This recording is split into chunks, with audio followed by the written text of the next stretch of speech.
Right now, I want to pop this up on your screen as we take a live look over in Geneva. Now, we are following developing news out of Iran as Iranian state media reporting that Iran has fired live missiles toward the Strait of Hormuz, closing the strait for hours for, quote, safety and maritime concerns. The strait, an essential international waterway, and by the way, this marks the first time that Iran has closed parts of it since the U.S. began to threaten Iran with military action. Just last week, the U.S. announced it would send the USS Gerald R. Ford, the world's largest aircraft carrier, to the Middle East to join other warships and military assets that the U.S. has built up in that region. Now, at the same time, President Trump says he will have a hand in today's meeting between the U.S. and Iran on Tehran's nuclear program. In that meeting, you can see right here this live look. It's going to happen in Geneva, and it will be the second round of talks between the two countries. The U.S. has ramped up its military presence, as I mentioned, in the Middle East, and Iran is holding large-scale maritime exercises.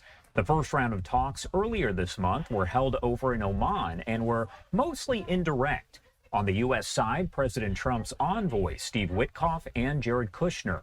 Speaking with reporters last night aboard Air Force One, President Trump explained that Iran does want to make a deal because there's really no other option. So I'll be involved in those talks indirectly, and they'll be very important. We'll see what can happen. It's been typically, Iran's a very tough negotiator. They're good negotiators, or bad negotiators. I would say they're bad negotiators because we could have had a deal instead of sending the B-2s in to knock out their nuclear potential, and we had to send the B-2s. I hope they're going to be more reasonable. They want to make a deal. Have you been told that a deal is next to impossible? No, I think they want to make a deal. And right now you're looking at this post right here from Ali Khamenei. He is, of course, the supreme leader there in Iran, posting this morning. The U.S. president keeps saying that they have the strongest military force in the world. The strongest military force in the world may at times be struck so hard that it cannot get up again. A lot to discuss here. Do want to bring in a great friend of the show. We have Javed Ali, Associate Professor of Practice at the University of Michigan's Gerald R. Ford School of Public Policy. Now, he's worked with the Defense Intelligence Agency, the Department of Homeland Security, and the FBI. Javed, as always, thank you so much for taking the time to be here with us and help break it all down. Josh, always great to be with you. Thank you. And first off, want to talk to you about those comments here just posted a short time ago by Ali Khamenei, essentially saying that while the U.S. may have the strongest military force, they can be taken down. What do you make of that comment? Because it sounds as though that's not really a shift from what we've heard in the past. So, Josh, whenever there are these tense moments between the U.S. and Iran or Iran and Israel, almost always you have comments like this from the supreme leader or other senior Iranian officials that are aggressive, belligerent, try to convey this image of strength from Iran, even if that may not be the reality of their military capability or national security capabilities. But this is just, to me, very consistent with the type of rhetoric that we have seen from the supreme leader. And it is, I would have to imagine, more designed to focus on his domestic population and his base of support with the clerics and the Revolutionary Guard Corps commanders and the troops below them. But it's not unexpected to see the supreme leader say something like this or post something like this.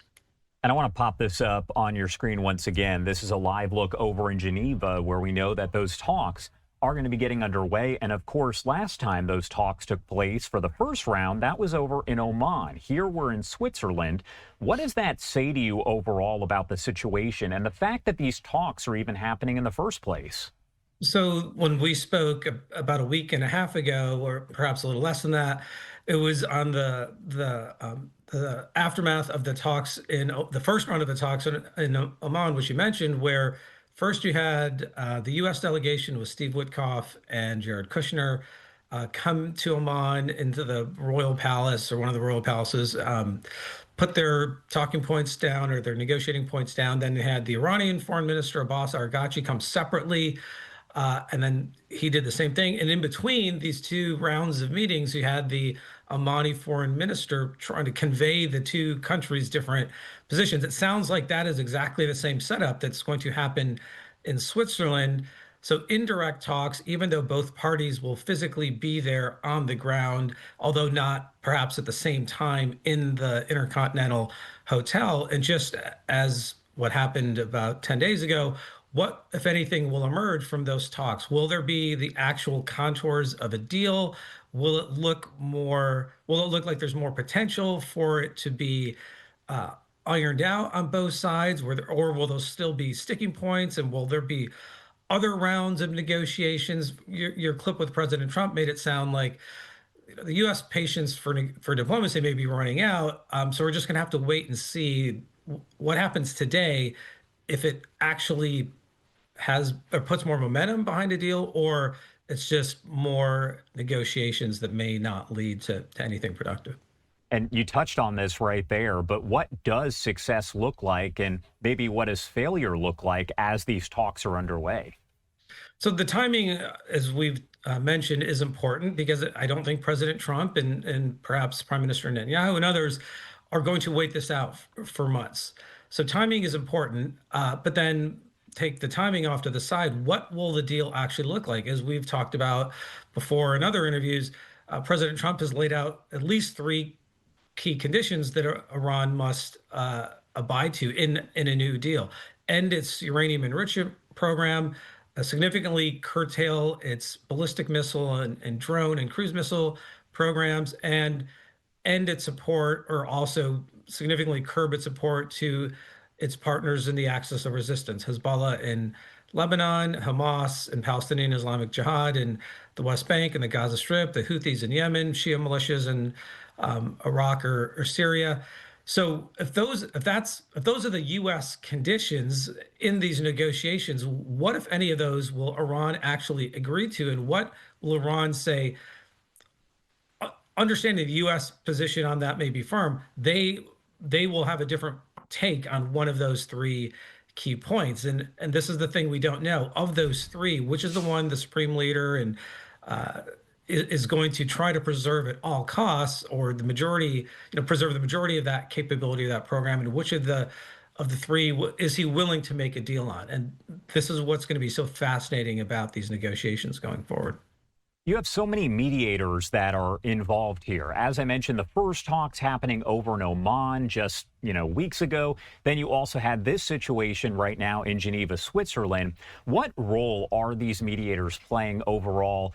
It seems as though they are invested. Are they kind of down the middle there between the U.S. and Iran? What is that situation? Well, Oman has always had a strong relationship with both countries, but they've definitely had a relationship with Iran, and that is why they've been looked at as a trusted broker or mediator in these negotiations. Could there have been other countries to play the same role that Oman played, not only on the ground in their country, but even the Omani foreign minister? Yes. Qatar in the past has also been involved in these types of negotiations between the U.S. and Iran. We've seen now Turkey get involved, Egypt, Saudi Arabia. But I think the collection of countries we're seeing that have had different roles in these negotiations and trying to kind of broker agreements between the U.S. and Iran shows that there are a number of countries in the region who are very concerned about the potential for a conflict between the U.S. and Iran. And I think what part of that concern is their fear that in a war between, or a military fight between Iran and the U.S., that their countries will be targeted somehow by Iran because of the presence of U.S. troops, diplomatic interests, other U.S. interests, business interests in their countries. And I think that is a major factor why you're seeing all these countries in the region try to get both sides to the table and make some kind of a deal, as opposed to the military conflict scenario. And not going into it too deeply here, we know that the Strait of Hormuz, the first time that it's been closed here by Iran, since kind of all of this started, this is the first time. And essentially, what does that say with the missiles that are being fired over there? Is that essentially a flex by Iran? Yeah, I would have to imagine that this is Iran demonstrating a type of capability it could use against the US or other shipping in the event of all-out conflict between the US and Iran. The Strait of Hormuz, as your viewers know, is one of the most strategic naval choke points in the world. At its most narrow point, the strait, I think, is only 10 or 20 kilometers long. So, and given all the important shipping that flows to that's carrying oil and gas products and other commerce out of the Persian Gulf into the Arabian Sea, and then vice versa. If Iran, in the event of a military conflict, would try to fire volleys of rockets and missiles, or unleash swarms of mines or attack boats, I mean, these are the things that could have a significant impact on the global economy. And so I think even like the one or two missiles Iran may have fired is just Iran saying, this is a capability we have.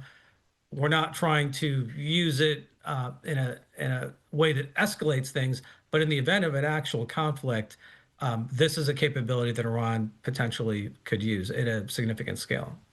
All right, my final question for you is always, what do we need to be watching for in the coming days, weeks, as all of this does progress, potentially the coming hours as well? Right. So we definitely need to hear what happens in the aftermath of these talks in Switzerland. Doesn't sound like they've started yet. Will it open up the door to an actual deal? Will there be the framework for something, or will it just sort of be stuck in status quo? And if we're stuck in status quo in the diplomatic channel, we already know, and we've talked about this before, there's a significant amount of U.S. military capability already in the region. The Abraham Lincoln aircraft carrier is on station in the Arabian Gulf. And as you mentioned at the top of this conversation, the Gerald Ford is steaming towards the region as well. So that'll probably take another week, if not 2 weeks, perhaps shorter. But whenever the Ford gets to the region, now you've got two aircraft carriers with combined almost 200 aircraft on them, and other U.S. combat aircraft in the region. And so the capability is already there. There's going to be even more U.S. capability. And now it's going to be a question of, again, timing and whether a deal happens or not. And we'll see how it all plays out here. Javad Ali, as always, thank you so much for being here with us. My final question is always, anything that we missed, anything you want to add here before I let you go? No, I think we covered a lot of ground, Josh, and today's meeting is going to be important. And that, I think, will determine what the next few days look like. All right. Thank you again, Javad, for being here. We definitely appreciate it. All right. Thanks, Josh. And as all of this is underway, we did have that live look a bit earlier from the area of Geneva where this is expected to kind of kick off. Unfortunately, that shot has disappeared, but if it does come back, we'll make sure to bring it to you. And if we get any remarks there from Steve Witkoff or Jared Kushner, the envoys who are taking part in those talks, as you'd imagine, we'll bring those to you here as well on Live Now from Fox. What you're looking at on your screen, the words this morning on X from Ali Khamenei, who is, of course, Iran's supreme leader, simply saying the U.S. president keeps saying that they have the strongest military force in the world. The strongest military force in the world may at times be struck so hard that it cannot get up again.